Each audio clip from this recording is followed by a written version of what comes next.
एक गांव में जमींदार था। उसके पास बहुत सारा धन था। 200 बीघा खेत, अनेकों गायें, 10-12 बगीचे और एक बड़ा सा तालाब आदि थे।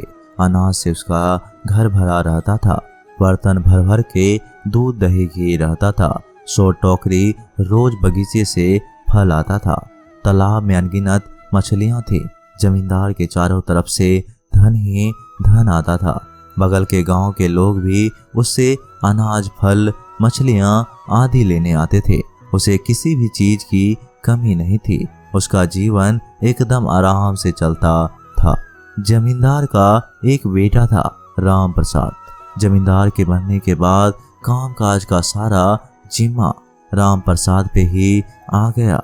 राम प्रसाद को घर बैठे ही सारी सुविधा मिल रही थी तो वह बहुत खुश था। कुछ दिनों बाद धीरे धीरे उसके धन में कमी होने लगी। अन्न भंडार खाली होने लगा। गायों का दूध कम हो गया। बगीचे से फल मिलने बंद हो गए।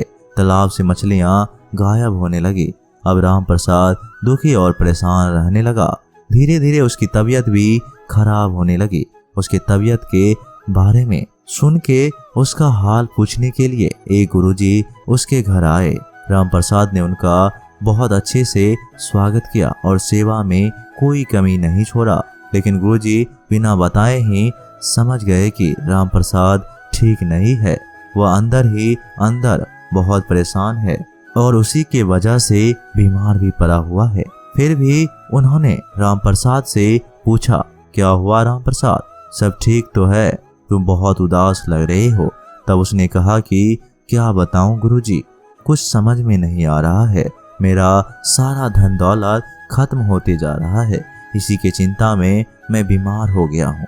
अब आप ही कुछ उपाय बताइए जिससे मेरा सारा धन दौलत पहले जैसा हो जाए। तो गुरुजी ने कहा कि तुम चिंता मत करो, सब ठीक हो जाएगा। सबसे पहले तुम मुझे अपनी दिनचर्या बताओ। तो राम प्रसाद ने बताया कि गुरुजी, चिंता के कारण रात में जल्दी नींद नहीं आती है, इसलिए सुबह देर तक सोता रहता हूँ। फिर स्नान करता हूँ, उसके बाद भोजन और फिर दोपहर में सो जाता हूँ। फिर जब सोकर के उठता हूँ तो शाम के समय अपने मित्रों के साथ बिताता हूँ। फिर रात को जब बिस्तर पर जाता हूँ तो वही चिंता सताने लगती है, इसलिए मुझे सोते सोते देर हो जाती है। गुरुजी ने पूछा, क्या तुम कभी अपने खेतों में घूमने जाते हो या नहीं? तो उसने बताया कि नहीं गुरुजी, मैं कभी नहीं जाता हूँ। मेरा सारा काम मेरे नौकर चाकर करते हैं। गुरुजी समझ गए कि अपने कारोबार का देखभाल न करने के कारण इसकी यह बुरी हालत हुई है। उन्होंने राम प्रसाद से कहा कि मेरे पास एक उपाय है। यदि तुमसे यह काम हो जाए तो तुम्हारी धन दौलत दोबारा वापस आ सकती है। राम प्रसाद ने तुरंत हाँ बोल दिया। फिर गुरुजी ने कहा, सप्ताह में किसी एक दिन स्वर्ग से एक बहुत सुंदर अद्भुत चिड़िया आती है जो सुबह 4 बजे तुम्हारे बड़े वाले तालाब के दूसरे किनारे पर बैठी होती है।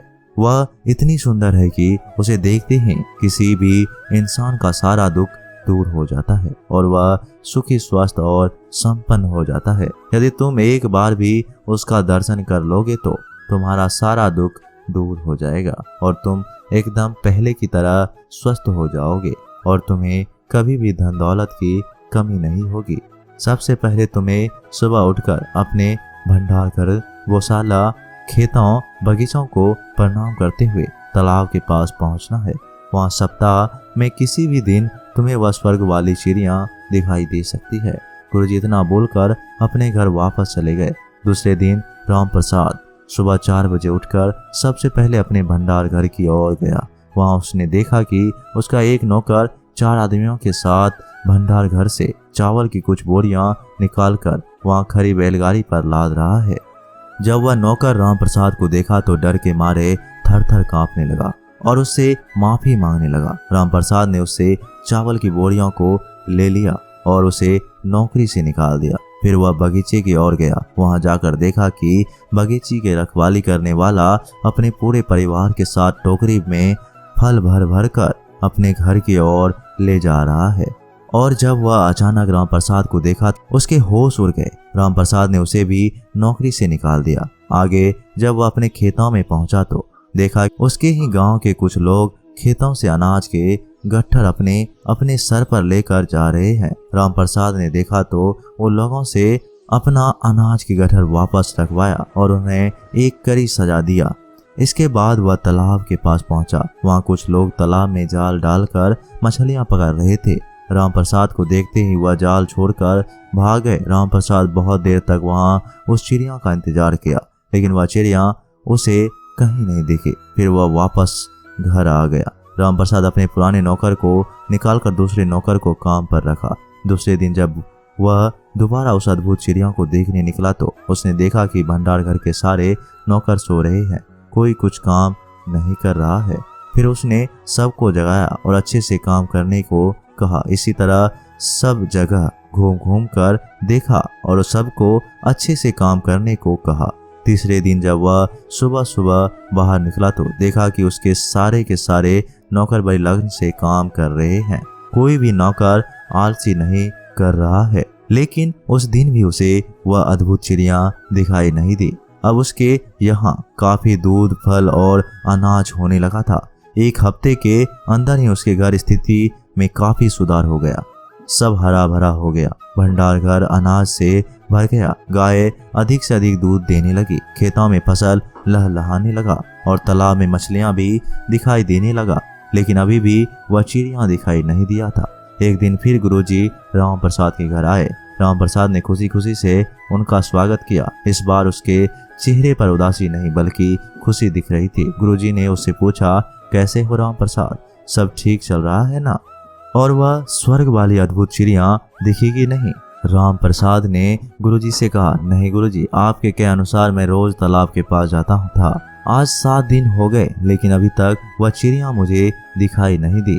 तब गुरुजी ने कहा, क्या तुम्हें पहले से ज्यादा अनाज, फल और दूध नहीं मिल रहे हैं? रामप्रसाद ने कहा, हाँ गुरुजी, ये तो है।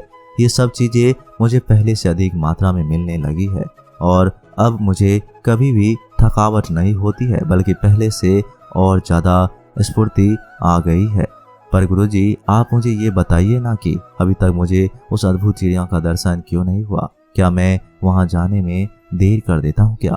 तब उसे गुरुजी ने बताया कि देखो रामप्रसाद, मेहनत ही स्वर्ग का अद्भुत चिड़िया है। मेहनत से ही हमें सुख और समृद्धि प्राप्त होती है। अगर तुम इसी तरह मेहनत करते रहोगे तो तुम्हें मेहनत का फल जरूर मिलेगा और अपने काम धाम पर ज्यादा से ज्यादा ध्यान दोगे तो तुम चारों तरफ से संपन्न रहोगे।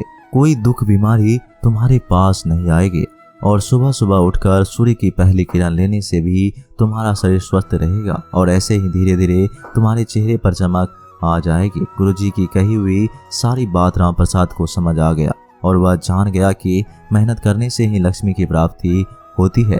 उस दिन से वह वैसा ही करने लगा जैसा उसको गुरुजी ने कहा था। इसीलिए कहते हैं कि मेहनत का फल हमेशा मीठा होता है। दोस्तों, ये वीडियो यहीं समाप्त होती है। आशा करते हैं कि आपने इस वीडियो से बहुत कुछ सीखा होगा। मिलते हैं एक नए वीडियो के साथ। तब तक के लिए आप अपना ख्याल रखिएगा। धन्यवाद।